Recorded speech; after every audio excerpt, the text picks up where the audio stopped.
الشیطان الرجیم بسم اللہ الرحمن الرحیم قال رسول اللہ صلی اللہ علیہ وآلہ وسلم لا يدخل الجنة قاطع صدقت یا رسول اللہ صلی اللہ علیہ وآلہ وسلم ان اللہ وملائکتہ یصلون علی النبی یا ایھا الذین آمنوا صلوا علیہ وسلموا تسلیما۔ تمامی حبابل کے پڑھنے بلغ العلا بقوالہ۔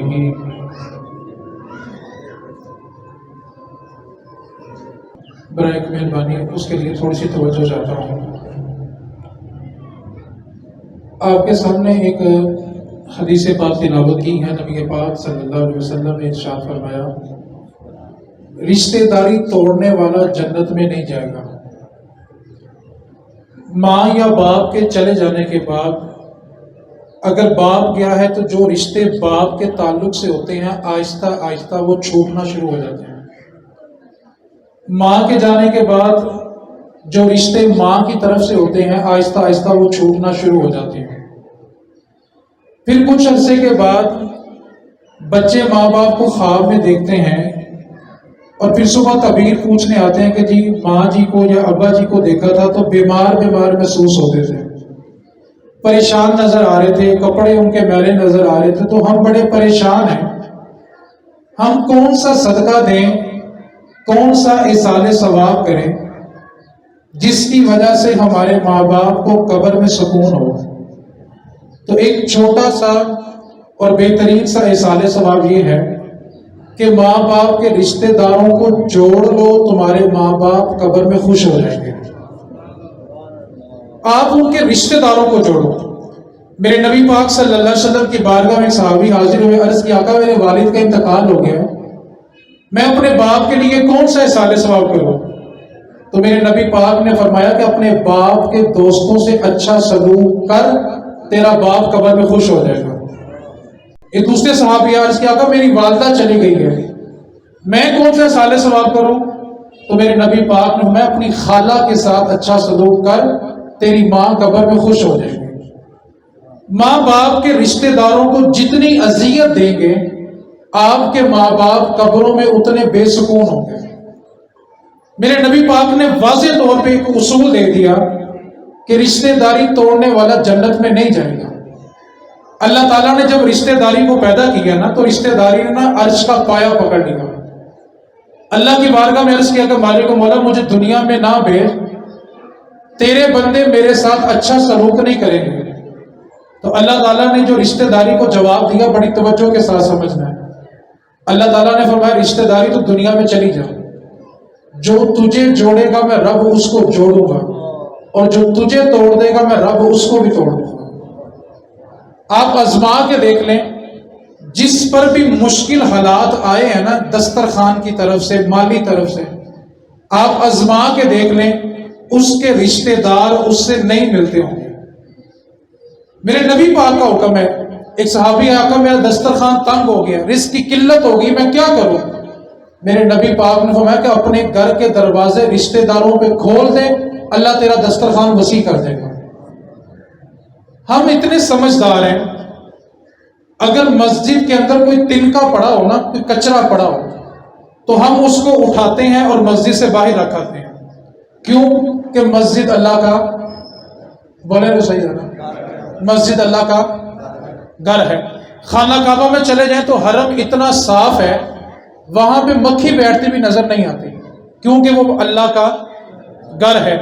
ہندو نے اپنا مندر صاف کیا کیونکہ وہ اس کے نزدیک اس کے خدا کا گھر ہے۔ یہودی نے اپنا کلیسا صاف کیا، وہ اس کے نزدیک اس کے خدا کا گھر ہے۔ عیسائی نے اپنا چرچ صاف کیا، وہ اس کے نزدیک اس کے خدا کا گھر ہے۔ مسلمانوں نے مسجد کعبہ، ہندو نے مندر، عیسائی نے چرچ، یہودی نے کلیسا، سب نے صاف رکھا کیونکہ وہ ان کے نزدیک ان کے معبود کا گھر ہے۔ لیکن حقیقت بلا کیا ہے؟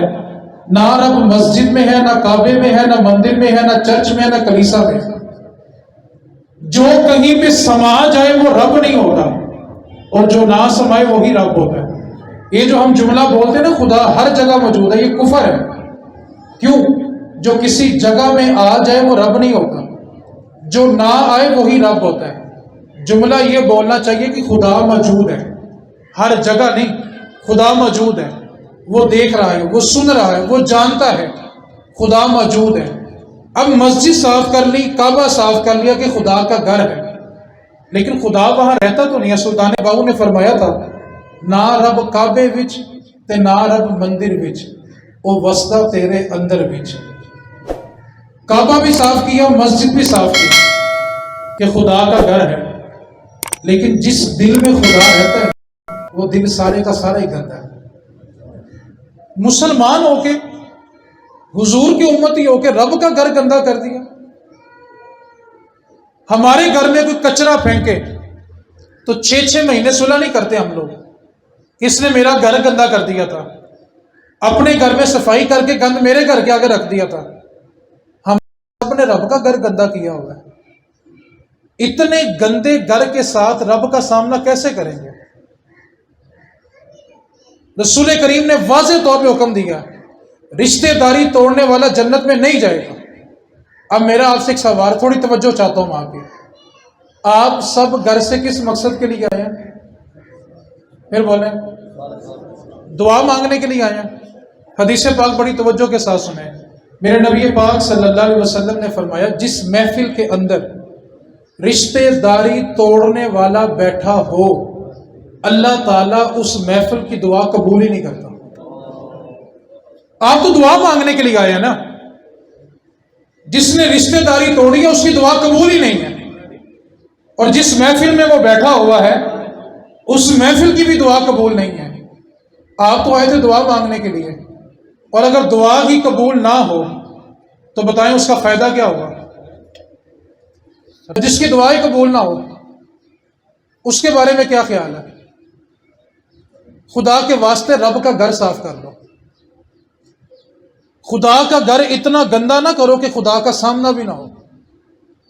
مسجدیں دھونے کے لیے خادم رکھے ہوئے ہیں، سرف ڈال کے مسجدیں دھوئی جا رہی ہیں، دھونی چاہیے، اللہ کا گھر ہے۔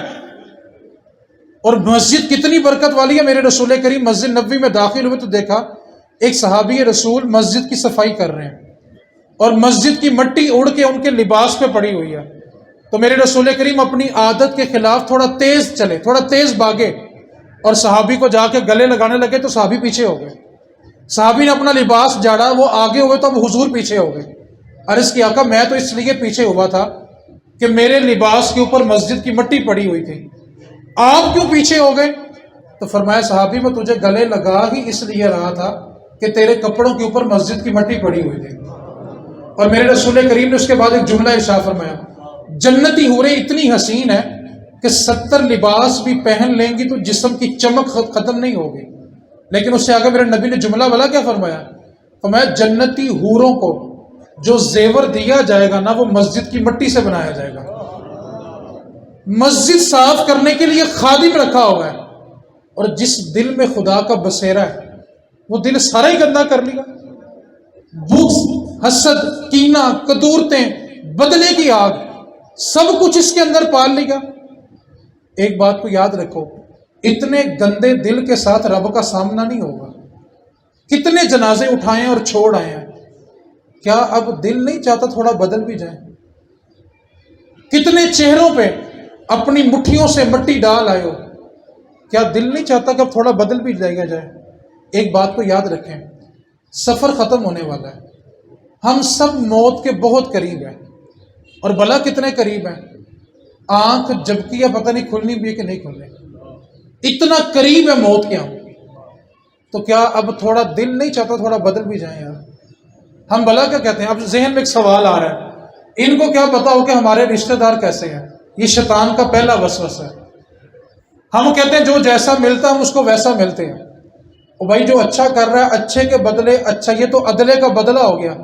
حسن سلوک کی تو تعریف ہی یہ ہے کہ جو تم سے برا کرے اس کے ساتھ اچھا کرو۔ اچھوں کے ساتھ تو سب اچھے ہیں، حکم تو یہ ہے کہ جو برا ہے اس کے ساتھ اچھا کرو۔ میں آپ کو ایک حدیث پاک سناتا ہوں، آپ نے توجہ فرمانی ہے۔ میرے رسول کریم صلی اللہ علیہ وسلم نے ارشاد فرمایا، جو صلح کرنے میں پہل کرتا ہے اللہ اس کو جنت میں پہلے بھیج دے گا۔ اب ہم کیا کہتے ہیں؟ یار اگر میں صلح کرنے چلا گیا، اس نے کہنا لو غلط ہے ایسی تو تاں آیا نا۔ اب یہ شیطان کا دوسرا وار ہے کہ وہ کہے گا یہ تو غلط تھا تو اس لیے آیا نا۔ او میرے بھائی، تم پہل اس لیے کرو کہ ہم نے جنت میں جانا ہے۔ آخری حدیث پاک سنا لو، بڑی توجہ کے ساتھ سمجھنے والی حدیث پاک ہے۔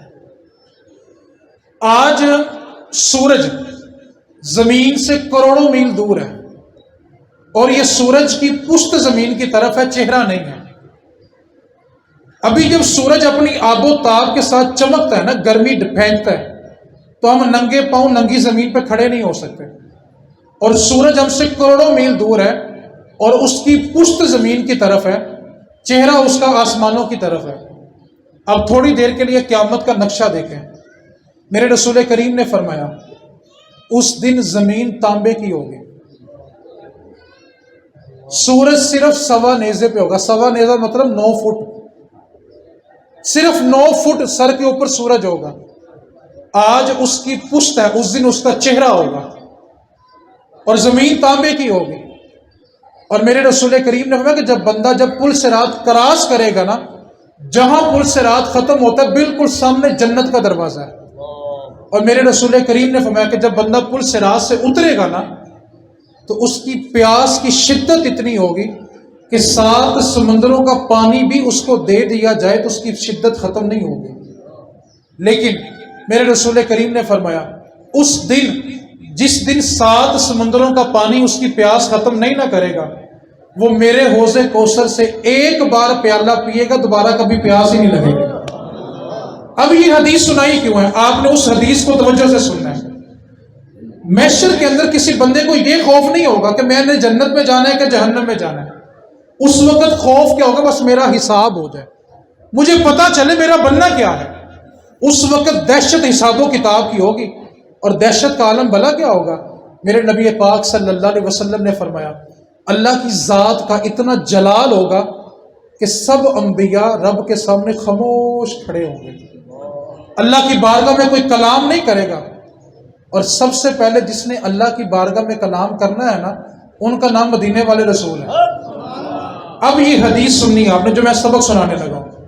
میرے نبی پاک صلی اللہ علیہ وسلم نے فرمایا جو کوئی کسی کے دروازے پہ صلح کرنے کے لیے چلا جائے، اور اگلا بندہ اگر اس سے بغیر شرعی عذر کے صلح نہ کرے، تو جس نے صلح نہیں نہ کی وہ قیامت والے دن میرے حوض پہ پانی پینے نہ آئے۔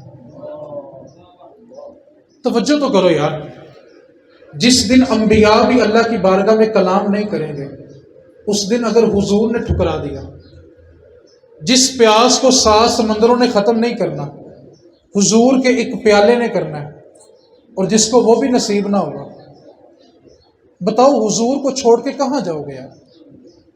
کس میں جرت ہے کہ خدا کا سامنا کرے؟ انبیاء حضور کے پاس آئیں گے کہ آج آپ ہمارے لیے لب ہلائیں، اور جس کو حضور نے چھوڑ دیا، رشتہ داری توڑ کے کس جنت کی تلاش میں ہم لوگ؟ لا يدخل الجنت قاطع، رشتہ داری توڑنے والا جنت میں نہیں جائے گا۔ نقصان کب ہوا؟ ہمارا اختلاف تھا سوچ کا، نظریے کا۔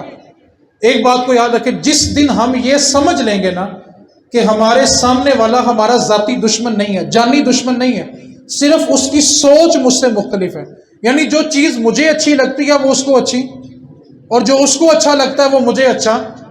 اب یہ اختلاف صرف نظریات کا تھا، لیکن ہم نے اس کو ذاتیات کا بنا دیا۔ اور جب اختلاف نظریاتی ہو تو حل ہو سکتا ہے، لیکن جب وہ ذاتیات پہ ہے تو پھر وہ حل نہیں ہوتا۔ اور نقصان کیا ہوا کہ ہم نے اپنے بچوں کو کہنا شروع کر دیا تیرا چچا، تیرا تایا، تیری پھوپھی آئے نا تو اس کو میرا منہ نہ دیکھنے دینا۔ اور بھائی جنازے اپنوں کے کندھوں پہ اچھے لگتے ہیں، غیروں کے کندھوں پہ جنازے اچھے نہیں لگتے۔ اتنا بغض پال لیا رشتہ داروں کے خلاف۔ میں آپ کو قسم اٹھا کے ایک بات کہنے کے لیے تیار ہوں، آپ آج اس سگے بھائی کو سینے لگائیں جس سے آپ 5-10 سال سے نہیں بول رہے، نہ آپ کچھ بولیں گے نہ وہ کچھ بولے گا، لیکن آنسو دونوں کے نہیں رکیں گے۔ دل کی دھڑکن بتائے گی کہ دونوں کی رگوں میں دوڑنے والا خون ایک باپ کا ہے۔ خدا کی قسم بہن ترس رہی ہوتی ہے کہ میرا ویر ایک بار میرے دروازے پہ آئے، بہن اپنی چادر اپنے بھائی کے قدموں میں رکھتی ہے کہ میرا پیو بھی تو ہے، میری ماں بھی تو ہے، پیچھے سے بہن کا بیٹا کہہ رہا ہوتا ہے کہ ماں چھوڑ دے، ماما نہیں آتا، تو کون سی مشکل بات ہے؟ جانتے ہو بہن کیا کہتی ہے کہ تو چپ کر، یہ میرا اور میرے بھائی کا مسئلہ ہے، اور بھائی اس کی چادر کو ٹھوکر مارتا ہے اور کہتا ہے کہ تیرا میرا مرنا جینا ختم ہو گیا۔ رب کا گھر اتنا گندا کر کے رب کا سامنا کیسے کرو گے یار؟ خدا کا گھر اتنا گندا کر دیا۔ ابھی کسی بندے نے آپ کے سامنے مسجد میں یوں کچرا پھینکے نا تو سب اس کو گستاخ کہہ کے نا مارنے کے لیے دوڑ پڑو گے۔ کیوں؟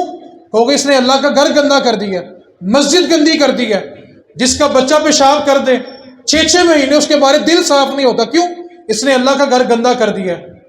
اس گھر میں تو خدا نہیں رہتا تھا، جس گھر میں خدا تھا تو نے تو اس گھر کو گندا کر دیا۔ تیرا اپنے بارے میں کیا خیال ہے؟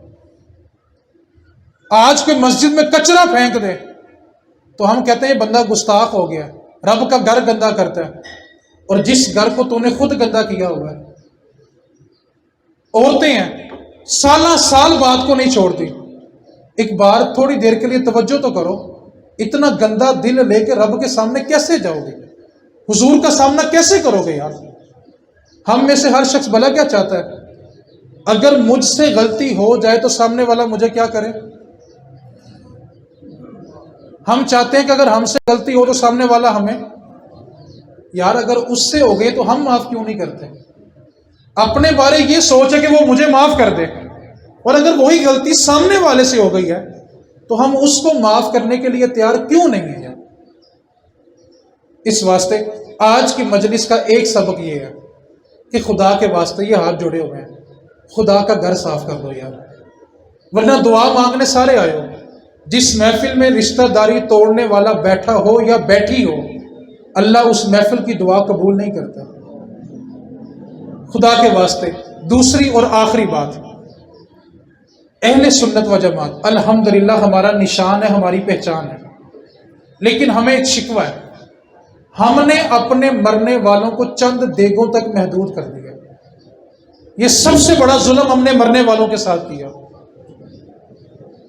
آج بچے کو فکر کیا، وہ باپ کو دفن کر کے گھر کے کنارے پہ آیا ہے نا تو وہ یہ سوچ رہا کہ رشتہ داروں کو کھانا پورا ہوا کہ نہیں ہوا۔ کاش تم نے اس کی تربیت یہ کی ہوتی کہ بیٹا کھانا پورا ہو یا نہ ہو، اس وقت تیرا باپ حساب میں پھنسا ہوگا، اپنے باپ کے لیے دعا مانگ لینا۔ باپ کو دفن کرنے کے بعد بچے کو رات کو کیا فکر ہوتی ہے کہ صبح منڈی چنے لینے کے لیے جانا ہے، پھل لینے کے لیے جانا ہے، دیگوں کا سامان لینے کے لیے جانا ہے۔ کاش اس بیٹے کو یہ فکر دی ہوتی کہ اس رات تیرا باپ حساب دے رہا ہوگا، اپنے باپ کے سرانے بیٹھ کے قرآن پڑھ لینا۔ میرے رسول کریم کا حکم ہے قبروں میں اتنی دیر ٹھہرو جتنی دیر میں ایک اونٹ ذبح کر کے اس کا گوشت بنایا جاتا ہے نا، اتنی دیر میں مردے کا حساب و کتاب ہوتا ہے۔ آپ خود فیصلہ کریں، جس کے سرانے بیٹھ کے اس کا بیٹا قرآن پڑھ رہا ہوگا، بتاؤ قبر کے اندر باپ کو ٹھنڈ پڑے گی کہ نہیں پڑے گی یار؟ اس کا حساب آسان ہوگا کہ نہیں ہوگا یار؟ آپ نے بچوں کو کن فکروں میں ڈال دیا؟ جتنا پھل ماں باپ کے چیلے میں پڑا ہوتا ہے نا، کاش اتنا پھل ان کو ان کی زندگی میں کھلایا ہوتا، تب تیرے ماں باپ تیرے وقت کے لیے ترسیں۔ اور چیلے میں تو تھال کے تھال بھر کے پھل رکھ کے کیا ثابت کرنا چاہتے ہو؟ ہم اپنے باپ باپ کو بخشوانے کے لیے آئے ہوئے ہیں؟ چیلوں کے اوپر اتنی لمبی فہرست آئے گی، اتنے لاکھ مرتبہ یہ پڑھ لیا، اتنے ہزار مرتبہ یہ پڑھ لیا۔ سوال یہ پیدا ہوتا ہے اتنے لاکھ مرتبہ پڑھنے میں مرنے والے کے بچوں نے کیا پڑھا ہوگا؟ اور بچوں کی صورتحال بھلا کیا ہے؟ جس وقت سارے اس کے ماں باپ کی بخشش کی دعا مانگ رہے ہوتے ہیں نا، وہ لوگوں کی جھولیوں میں پھل رکھ رہے ہوتے ہیں، اس کو اس وقت بھی اپنے ماں باپ کے لیے دعا مانگنا نصیب نہیں ہوتا۔ اس سے بڑا ظلم ہم نے اور کیا کرنا ہے مرنے والوں کو؟ دریا بچھا کے 3 دن مرنے والے کے گھر کے باہر بیٹھ جاتے ہیں، کیوں جی؟ ہم جی اس کے لیے فاتحہ پڑھنے ہیں، اور سارا دن بیٹھ کے اخبار پڑھتے ہیں۔ آپ کی اخبار پڑھنے سے، فیس بک چلانے سے مردے کو کتنا کے سال ثواب ہو گیا؟ اور انداز بھلا کہ ہمارے دعا مانگنے کا۔ تھوڑی دیر کے لیے میری طرف دیکھیں، ایک بندہ آئے گا دعا کر لو جی، سب ہاتھ اٹھا لیں گے۔ اب دعا کوئی نہیں مانگ رہا، سب دوسرے کی طرف دیکھ رہے ہیں، اس نے ہاتھ پھیرا کہ نہیں پھیرا؟ ایک ہاتھ پھیرتا ہے تو سب ہاتھ پھیر لیتے ہیں، دعا مانگی یا نہیں مانگی، کچھ پڑھا ہے کہ نہیں پڑھا، ایک نے ہاتھ پھیرا تو میرا سوال ہے جس سے مانگا اس کو دھوکہ دیا ہے یا جس کے لیے مانگا تھا اس کو دھوکہ دیا ہے؟ کیوں ظلم کر رہے ہو مرنے والوں پہ؟ اور یہ ظلم کرنے والا کوئی اور نہیں، ہم لوگ خود ہیں۔ کیا سمجھتے ہیں ہم نے مرنا نہیں ہے؟ ساری زندگی مرنے والوں کو دھوکہ دیا ہو تو کیا لوگ ہمارے بعد ہمارے لیے فاتح پڑھ کے لائیں گے؟ ایسا کبھی نہیں ہوگا۔ اپنی نسلوں کو ایک تربیت کر کے جاؤ کہ بیٹا کلوں پہ چنے لانا یا نہ لانا، پھل رکھنا یا نہ رکھنا، دیگیں پکانا یا نہ پکانا، کم از کم بیٹھ کے باپ کے لیے قرآن ضرور پڑھ لیں۔ اعلیٰ حضرت نے بولا کہ نکاح فتاوی رضویہ میں سب سنی بیٹھے ہیں نا الحمدللہ۔ میرے اعلیٰ حضرت نے لکھا کہ 3 دن جو مرنے والے کے گھر ہوتے ہیں نا، 3 دن، 100 کے 3 دن ہوتے ہیں، 3 دنوں میں میت کا کھانا کھانے سے بندے کا دل مردہ ہو جاتا ہے۔ 3 دن مرنے والے کے بچوں کو کھلانے کا حکم ہے۔ 3 دن کے بعد آپ جو مرضی کھائیں، دین منع نہیں کرتے۔ 3 دن کھلانے کا حکم ہے۔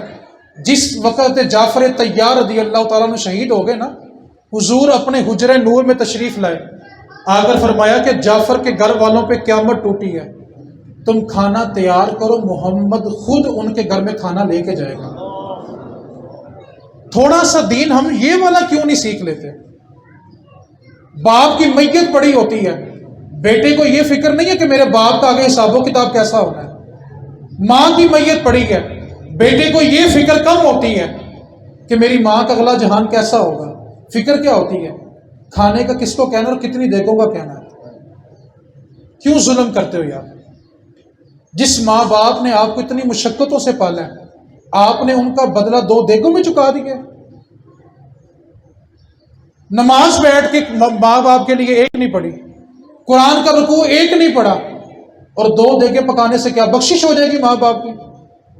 یہ سب کچھ پکائیں، دین منع نہیں کرتا، لیکن خدا کے واسطے ماں باپ کو ہماری دیگوں کی حاجت نہیں ہے۔ یہ ہماری طرف سے ظلم ہے ان کے اوپر۔ میں ماؤں سے جو پس پردہ سن رہی ہوں ان سے ایک سوال کرنا چاہتا ہوں۔ جس بیٹی کے پیدا ہوتے ہی آپ اس کا جہیز جوڑنا شروع کر دیتی ہیں نا کہ میں نے بیٹی کو رخصت کرنا ہے، آج ایک لمحے کے لیے سوچ کے اٹھ کے جانا کہ جب میں دنیا سے جاؤں گی تو کیا میری بیٹی مجھے غسل دینے کے قابل ہے؟ آپ کے کانٹے تو آپ کی بیٹی نشانی سمجھ کے رکھ لے گی، آپ کے ہاتھ کی چوڑیاں تو آپ کی بیٹی نشانی سمجھ کے رکھ لے گی، لیکن ماں کی میت کو بیٹی ہاتھ نہیں لگائے گی۔ اور جو نوجوان یہاں بیٹھے ہیں جن کے باپ ہیں، وہ باپ بھی سوچیں جس کی خاطر میں صبح و شام مشقت کرتا ہوں، مزدوری کرتا ہوں، مالک کی گندی گالیاں سنتا ہوں۔ جب باپ کی میت گھر کے صحن میں پڑی ہوتی ہے نا، جوان 5-6 بیٹے سر پہ کھڑے ہوتے ہیں اور وہ کسی کو ٹیلی فون کرتے ہیں کہ آ کے ابو کو غسل دے دو۔ خدا کی قسم اس سے بڑا غریب بندہ مرے کوئی نہیں۔ یہ اس کی غربت کی انتہا ہے کہ اس کے بچے اس کی میت کو ہاتھ ہی نہیں لگا رہے۔ آپ کا کروڑ کا گھر، 50 لاکھ کی گاڑی آپ کے کس کام آئی کہ آپ کے بچوں نے آپ کے مرنے کے بعد آپ کی میت کو ہاتھ بھی نہ لگایا ہو؟ وہ خدا کا واسطہ یار، آپ کو اپنے بچوں کو رسم و رواج سے نکال کے دین کی طرف لگاؤ۔ اگر دین نہیں نہ دو گے تو آپ کو صلہ بلا کیا ملے گا؟ سال کے بعد 2 دیگیں اور برادری اکٹھی کر کے ایک ختم پڑھ لیا جائے گا، بس۔ آپ کو اولاد سے کیا ملا؟ اس واسطے یہ ظلم کرنا بند کریں، بچوں کو یہ تربیت دیں۔ میں اس کے خلاف نہیں، کھانا نہیں کھانا، پکائیں۔ وہ ایک جگہ پہ میں نے اس طرح کی باتیں کی تو ان کے مہمان سارے اٹھ کے چلے گئے، تو میزبان میرے خلاف ہو گیا، لو جی ساڑی دیگاں ضائع ہو گئی ہیں۔ اس کو یہ نہیں سمجھ آیا کہ لوگوں کو دین سمجھ آ گیا، اس کو اپنی دیگوں کی فکر پڑی ہوئی تھی۔ میں یہ نہیں کہہ رہا کھانا نہیں کھانا، 3 دن منع ہے، اس کے بعد جب جی چاہے کھائیں، دین منع نہیں کرتا۔ آپ کھائیں گے مرنے والے کو ثواب ہوگا، لیکن سوال یہ پیدا ہوتا ہے کھانا تو ہم نے کھایا، مرنے والے کے لیے کھلایا۔ آخری جملہ کہہ کے میں گفتگو سمیٹنے لگا ہوں، تھوڑی توجہ میری طرف کریں۔ آپ سب اپنے گھر میں کیا کہہ کے آئے تھے؟ کہاں جا رہے ہیں؟ مجھے پتا ہے تھوڑی مشکل باتیں ہیں، ہضم کرنا تھوڑا مشکل ہوتا ہے نا، کیونکہ ہمارا مزاج ہے لچھے دار تقریریں سننے کا، نعرے لگائیں، پیسے نچھاور کریں۔ میں ایک بات کہتا ہوں، جس کی ماں چلے گی، جس کا باپ چلا گیا، اب وہ بیچارہ کیا کر رہا ہے؟ نوٹ کی دتھی لے کے کھڑا ہے، اس کے نوٹ لٹانے سے ماں باپ کی بخشش ہو جائے گی؟ کیا ہوگا؟ یہ ظلم کس نے کیا؟ آپ سب گھر میں کیا کہہ گئے تھے؟ کہاں جا رہے ہیں؟ دعا مانگنے جا رہے ہیں۔ اچھا، دعا کس کے لیے ہوتی ہے؟ زندہ بندے کے لیے کہ مرنے والے کے لیے؟ بخشش کی جو دعا مثال ثواب کس کے لیے کرتے ہیں؟ اصال ثواب کس کے لیے کرتے ہیں؟ مرنے والے کے لیے۔ گھر میں سب یہ کہہ کے آئے تھے کہ ہم کہاں جا رہے ہیں؟ دعا مانگنے، اصال ثواب کے لیے۔ آتے وقت آپ کیا لے کے آئے تھے؟ پھل۔ جتنا قریبی رشتہ اتنا اچھا پھل ہوگا۔ اب سوال ہے میرا کہ آپ آئے تھے مرنے والے کے لیے، آتے وقت پھل لائے، پھل زندہ بندے کھائیں گے کہ مردہ کھائے گا؟ آئے کس کے لیے تھے؟ اس کے لیے کیا لائے ہیں؟ تو جو سلوک ہم کر رہے ہیں وہ کل کو ہمارے ساتھ ہوگا۔ کم از کم خدا کے واسطے ایک بار فاتحہ ضرور پڑھ کے آئیں ہیں۔ دو باتیں میں نے آپ سے گوش گزار کی ہیں۔ پہلی بات، رشتہ داری توڑنے والا جنت میں، اور جس محفل میں رشتہ داری توڑنے والا ہو اس محفل کی دعا قبول۔ تو اگر آپ سے میں کہوں کہ آپ اللہ کی رضا کے لیے دل صاف کر لیں تو کیا خیال ہے؟ آپ معاف تو کریں نا یار، معاف کرنے سے بندہ بڑا ہوتا ہے۔ اچھا، پنچایتوں میں بلا کے کہتے ہیں پا جڑا جھکے گا نا پھل انہوں لگتا ہے، اور جب اپنے خاندان کی باری ہو کہنا میں کیوں کرا؟ یہ تو زیادتی ہے نا یار۔ اور میرے نبی پاک نے کیا فرمایا؟ جس سے صلح کی جائے اور وہ نہ کرے تو میرے حوض کوثر پہ پانی پینے۔ سوچو حضور نے ٹھکرا دیا تو کہاں جائیں گے یار۔ اور دوسری بات، نسلوں کو اتنا دین ضرور دینا کہ مرنے کے بعد آپ کی میت نہ غسل کے لیے نہ ترسے۔ رسم و رواج سے نکل آؤ، بچوں کو دیگوں کی فکر چھوڑ کے اپنے حساب و کتاب کی فکر دیں کہ تیری ماں تیرا باپ جب حساب دے رہا ہو نا تو اس کے لیے بیٹھ کے قرآن پڑھنا۔ جہاں قرآن پڑھا جائے گا برکت ضرور ہوگی۔ اللہ کریم کی بارگاہ میں دعا کریں اللہ تعالیٰ نے ہمیں دین کی سمجھ عطا فرمائے۔ اصال ثواب کرنا بالکل جائز ہے، لیکن رسم و رواج جائز نہیں ہے۔ اب جس کے جی میں آئے وہ حاصل روشنی کرے، اب جس کے جی میں آئے وہ حاصل روشنی کرے۔ ہم نے تو دل جلا کے سر عام کر دیا، وما علینا الا